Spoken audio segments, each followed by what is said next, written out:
So we've had problems with water leaking down the inside of this wall now the rain set in, and you know, we can't afford to have the boat leaking, so really wasn't much option but to cut out the ceiling here inside this cupboard.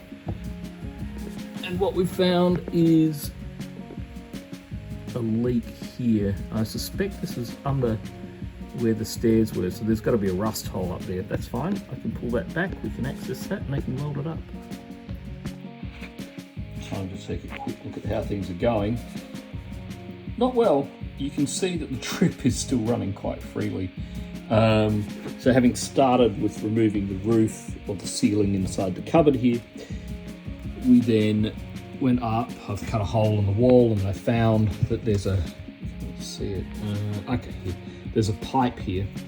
This pipe comes from the coach roof and it drains down and runs water that sits on the coach roof down and out. And there is water all running up behind this beam. I've had to track it higher and higher. Still here, I'm tracking wet insulation. It's a bit of a bugger because I've had to remove a section here that was curved. Now, we can put it back, but it's just going to be a bit of a pain. We have to keep going. It's good in a way because initially I thought, that perhaps the bottom of the pipe here had rusted out, but that doesn't seem to be the case. The water is coming from higher up. So the positive thing about that is that when we actually find it, and I suspect it's right up the top here now, it should be a lot easier to repair. So it's raining outside, which honestly isn't terrible because this is how we're going to actually find these leaks and get them fixed. But this is the drain. The drain runs here and you can see the water dripping out down the bottom there. And this is the sec, I think I'm up to about here at the moment inside. So there's no holes on the side there. You know, you can look down and see, I don't know if the camera's going to do this. Yeah, you can actually see through that pipe and there's no obvious holes in the pipe, which makes me think that there's got to be a leak somewhere here, maybe around the base of this.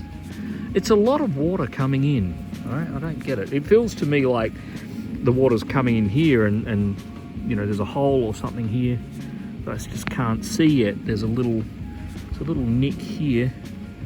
I doubt that's the hole, but the water's coming down that side there. I don't know, we're gonna have to keep digging and find, but perhaps it's this weld here underneath this might have rusted through in there.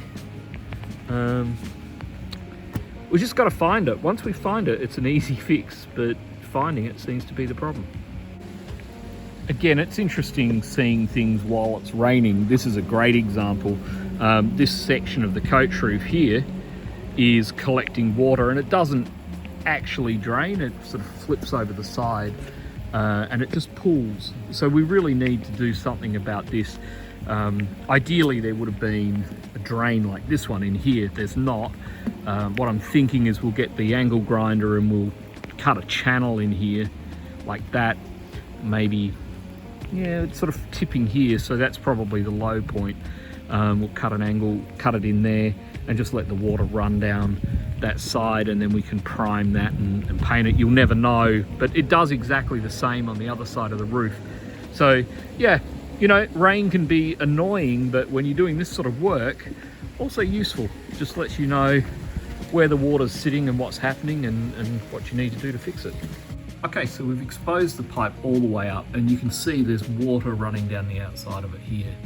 This is what's been running through and dripping. It's took quite a bit. It disappears behind the pipe here and I've extracted right back.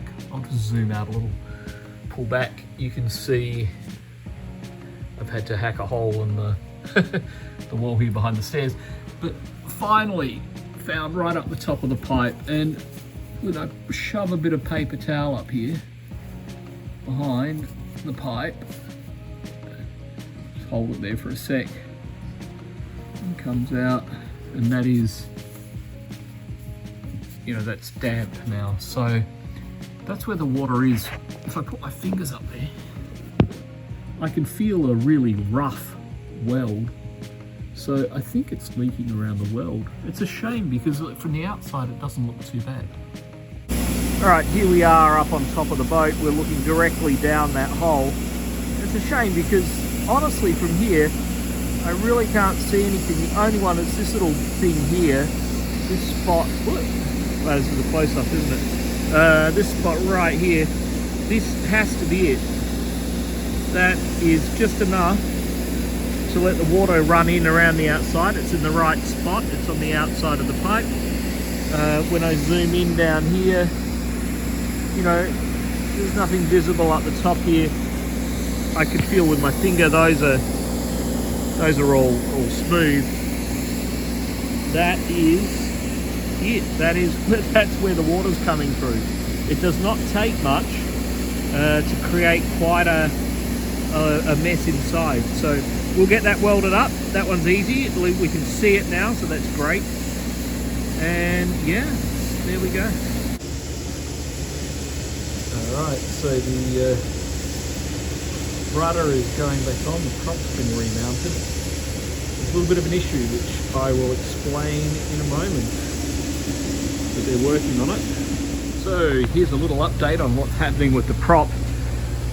You can see that it has been fitted back again, where we had all of that bushing that was there before. We now have a nice rubber seal around this which pushes up, keeps the grease in.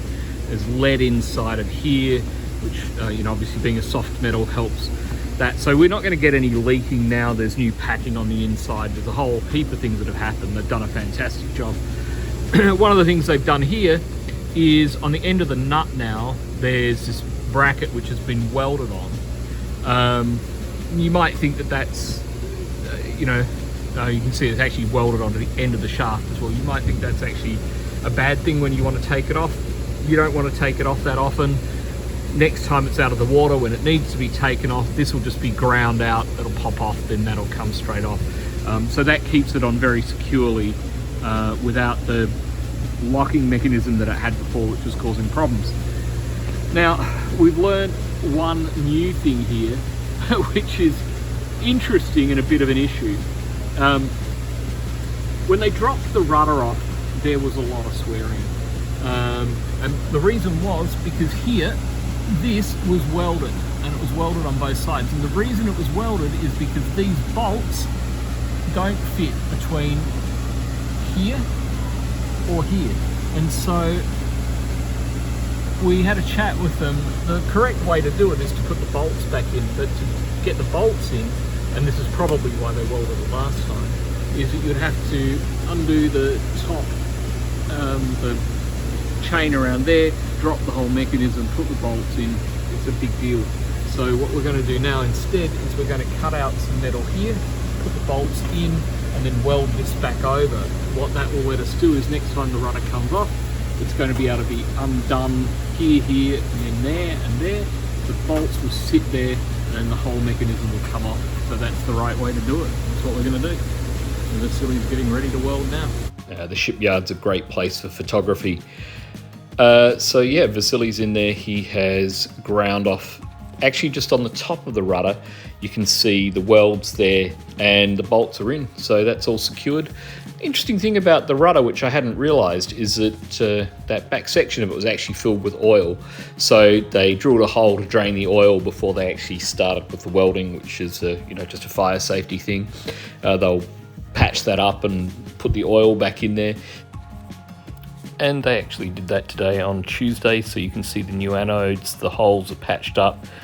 And here we are, Clair de Lune. They managed to get another coat of paint on today. It's been raining quite a bit, but yeah, hang in there, big updates coming. We expect to be out of the dry dock this week.